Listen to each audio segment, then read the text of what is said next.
წლიურ ანგარიშში სუს აქვს მითითებული, რომ დაახლოებით 3 კილომეტრი, 4 კილომეტრის ბორდერიზაცია მოხდა. ანუ ეს ხლართები გააბეს, რაც ეღავ ნახეთ, ხო? რამდენი ვიცით ჩვენ, სად მოხდა, როგორ მოხდა, რანაირად მოხდა, არ გვაქვს ინფორმაცია, ხო? და ეგეც თუ დაინტერესებული პირი არ ხარ, ამ სუსის ანგარიშსაც საერთოდ ვერ გაიგებ, სად დებენ და როდის დებენ.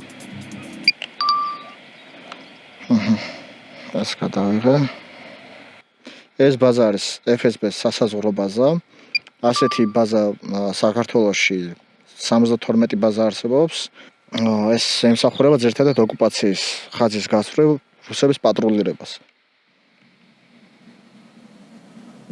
უწევს ვიღაცებს მაინც გაჩვენება იმის გამო, რომ ზოგი სოციალურ დახმარებას იღებს, ზოგის ნათესავი სადღაცაც მუშაობს, დასაქმებულია და თუ ხმას ამოიღებს, გაუშვებს სამსახურიდან. ასევე ეუბნებიან, რომ შენ თუ ილაპარაკებ, იქ რუსები რო გაგიტაცებენ, იმათ აქვთ შენი ნალაპარაკები. და ამაზე უფრო მეც მოგთხოვენ. კი. და ნუ მაგის ფაქტებიც არის. და ნაკვეთზე გაფორმება ყველაფერია. არა ჯერა. ნაკვეთზე არა. პრინციპში რუსები კი იფორმებენ ნაკვეთს.